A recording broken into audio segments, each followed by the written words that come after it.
নিত্য প্রয়োজনীয় পণ্য সহনীয় পর্যায়ে রাখা, আইনশৃঙ্খলা পরিস্থিতির উন্নতি, দ্রুত নির্বাচনের রোডম্যাপ ঘোষণার দাবিতে বিভিন্ন জেলায় সমাবেশ করছে বিএনপি। দর্শক, সমাবেশের খবরাখবর জানাতে বিভিন্ন জেলা থেকে আমাদের সঙ্গে যুক্ত হচ্ছেন সহকর্মীরা। আমরা প্রথমেই যাব বগুড়ায়, সেখানে আছেন সহকর্মী আব্দুস সালাম বাবু। বাবু, বিএনপির সমাবেশে নেতাকর্মীরা আসতে শুরু করেছেন কিনা, কি বলছেন তারা? নেতাকর্মীদের মধ্যে উৎসাহ উদ্দীপনা কেমন দেখছেন?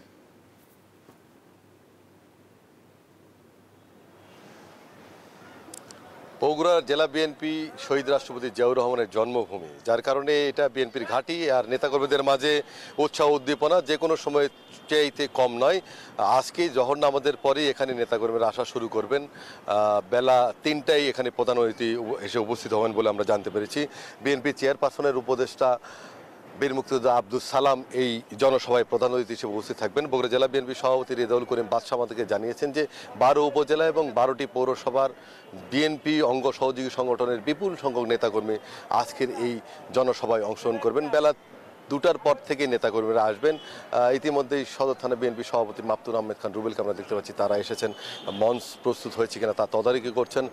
পাশাপাশি আরেকটি বিষয় জানিয়ে রাখি যে আজকের এই জনসভায় বিএনপি চেয়ারপারসনের উপদেষ্টা অ্যাডভোকেট মাহবুবুর রহমান, সাবেক এমপি হেলালুজ্জামান তালুকদার লালু, বিএনপির রাষ্ট্রীয় বিভাগীয় সাংগঠনিক সম্পাদক শাহিন শওকত, সহ সাংগঠনিক সম্পাদক আমিরুল ইসলাম আলিম, এইচ.এম. ওবায়দুর রহমান চন্দন সহ দলীয় নেতৃবৃন্দরা উপস্থিত থাকবেন বলে আমরা জানতে পেরেছি। সব মিলিয়ে ৫০,০০০-এরও বেশি মানুষ আজকের এই জনসভায় উপস্থিত হবেন।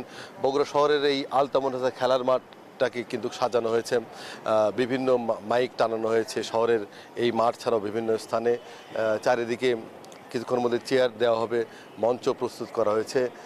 বগুড়ার বিএনপির যে অঙ্গ সহযোগী সংগঠনের নেতাকর্মীরা এই জনসভা সফল করার জন্য কিন্তু কয়েকদিন ধরেই প্রস্তুতি নিয়েছেন। তারা কর্মী সমাবেশ করেছেন, সভা করেছেন, নেতাকর্মীদের সাথে মত বিনিময় করেছেন। উপজেলা পর্যায়ে, পৌরসভা পর্যায়ে তারা সভা করেছেন। গতকাল আমরা দেখেছি গাবতলীতে বিএনপির নেতারা মত বিনিময় সভা করেছেন।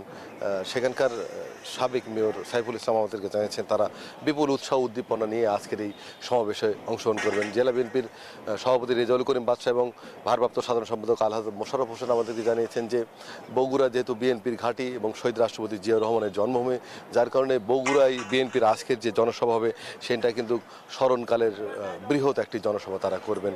এবং এই আলতামুনাসা খেলার মাঠে ৩০,০০০-এরও বেশি মানুষ ধারণ করে। তার পাশাপাশি আশেপাশে যে সড়ক রয়েছে সেই সব মিলিয়ে ৫০,০০০-এরও বেশি মানুষের জনসমাগম হবে বলে আমাদেরকে জানিয়েছেন তারা। ২টার পর থেকে এখানে নেতাকর্মীরা আসবেন এবং বেলা ৩টায় এখানে জনসভার কার্যক্রম শুরু হবে। এই ছিল বগুড়া থেকে সর্বশেষ। একই খবর জানতে যাব নেত্রকোনায় সহকর্মী কাকনের কাছে। কাকন,